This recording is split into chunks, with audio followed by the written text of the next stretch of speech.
In June 1916, after 400 years of oppression, the Arabs began a revolt throughout the Arabian Peninsula to win independence from the Turkish Ottoman Empire.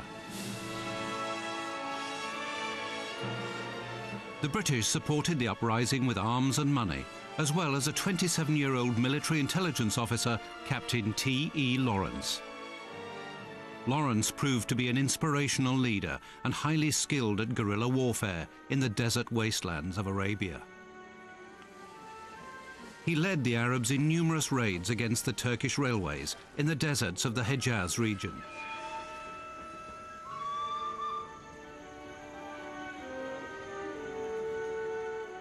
These raids cut off supplies and tied down thousands of Turkish troops, which otherwise would have been deployed against the Allied armies fighting in Palestine and Mesopotamia. For over 2 years, Lawrence was the guiding force behind the Arab revolt as the Arab army fought its way to the ultimate goal of Damascus.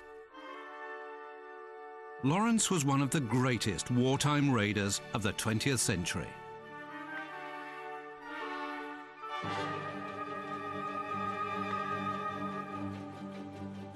His exploits in the desert were recorded for posterity by the American journalist Lowell Thomas, who helped to create the legend that became Lawrence of Arabia.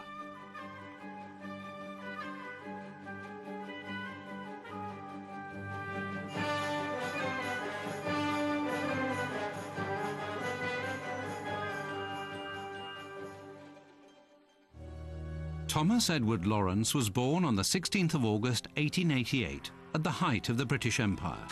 His father was an Anglo-Irish landowner, Thomas Chapman. Chapman left his wife to live with the children's governess and assumed the name of Lawrence. They had 5 sons together, of whom Thomas was the second. His mother, Sarah, was herself an illegitimate child and was the dominant figure in the family. She fervently believed in education as the key to advancement.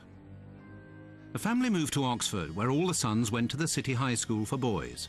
Lawrence excelled in scripture and history and became fascinated by the biblical lands. In 1907, Lawrence competed for a place at Oxford University to study history. He came 13th out of 4,675 candidates. At Oxford, he came under the influence of David Hogarth, a highly respected member of the academic establishment and a major player in British military intelligence. Hogarth encouraged Lawrence to visit the Near East, which he did for the first time in 1909. Alone and living frugally, Lawrence undertook a 3-month walking tour of Syria and Palestine during the hottest time of the year. He covered 1,100 miles and spent much of his time visiting the castle ruins of the Crusaders. He made many drawings and plans reflecting his deep interest in military history. These were incorporated into his university thesis, for which he got a first-class honours degree in 1910. He also joined the Officer Training Corps, where he developed an expertise in firearms. He could shoot a pistol with either hand and always hit his target. Lawrence left Oxford in 1910 and spent much of the next 4 years in the Near East. He joined a British Museum archaeological expedition on a dig at Carchemish on the Euphrates River in Syria, searching for artifacts of the 4,000-year-old Hittite Empire.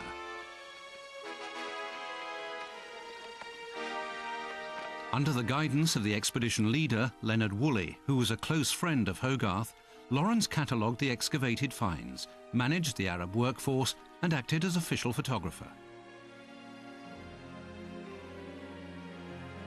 He became fluent in Arabic and developed a great affinity for the local people. He displayed a natural leadership among them and often resolved their family disputes and problems.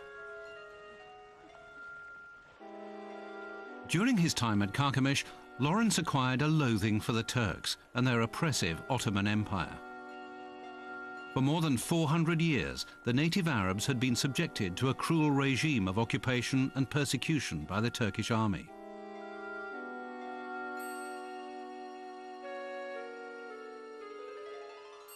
To the British, the extensive but weak Ottoman Empire was valuable as a buffer against Russian ambitions to acquire a warm water naval port in the Mediterranean or Near East.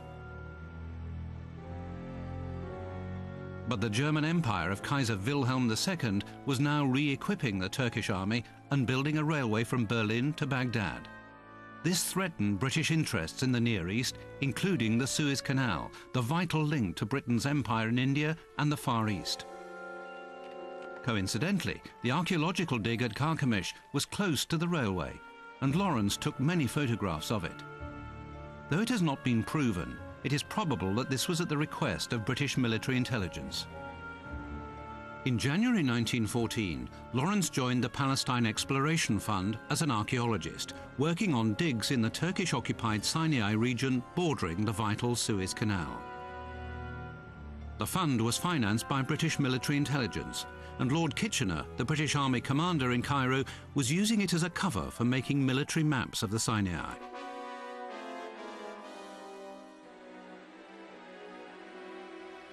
Whether Lawrence was officially employed by British intelligence or simply helping it when needed has never been made clear, but the experience he gained was to prove invaluable.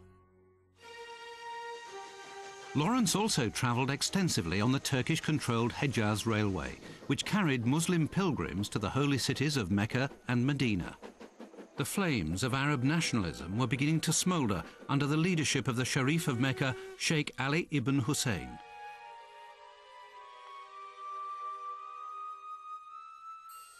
In 1914, one of the four sons of Hussein, Prince Abdullah, asked Lord Kitchener for British support to back an Arab revolt against the Turks. But Britain refused because she didn't want to be drawn into a war with the Ottoman Empire. Throughout his time in the Near East, Lawrence was completely focused and driven. He developed great endurance. He believed implicitly in the importance of one's individual will. As he later wrote, "I wanted to write my will across the stars." In June 1914, Lawrence returned to England to complete a report on the Sinai expedition. He was living in Oxford when Britain declared war on Germany and Austria-Hungary on the 4th of August.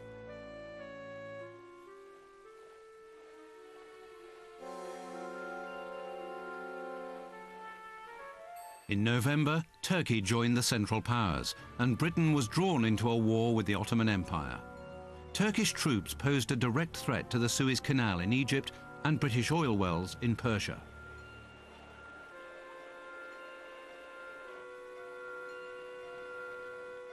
Lawrence's expertise in the Near East was soon in demand, and although still a civilian, he was posted to Egypt.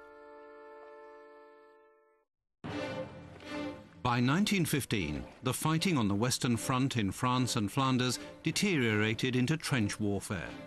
Britain and France were locked in a war of attrition with Germany.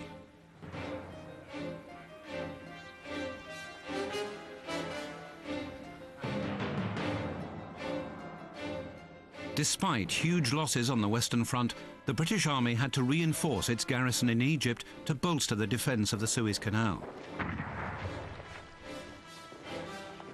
It was only just in time, as the Turks mounted an attack in February 1915. The Turkish offensive was quickly repulsed, but the British remained on the defensive, as men and supplies were directed elsewhere.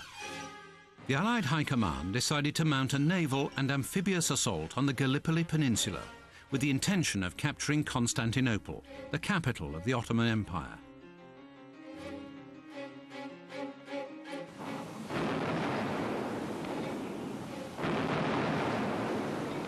At dawn on the 25th of April 1915, an Allied force, including a substantial Australian and New Zealand contingent, made simultaneous landings at Gallipoli against heavy machine gun fire. Within days, the offensive failed against a determined Turkish defence, and a stalemate ensued. Meanwhile, in Mesopotamia, the British mounted an offensive from Basra towards Baghdad.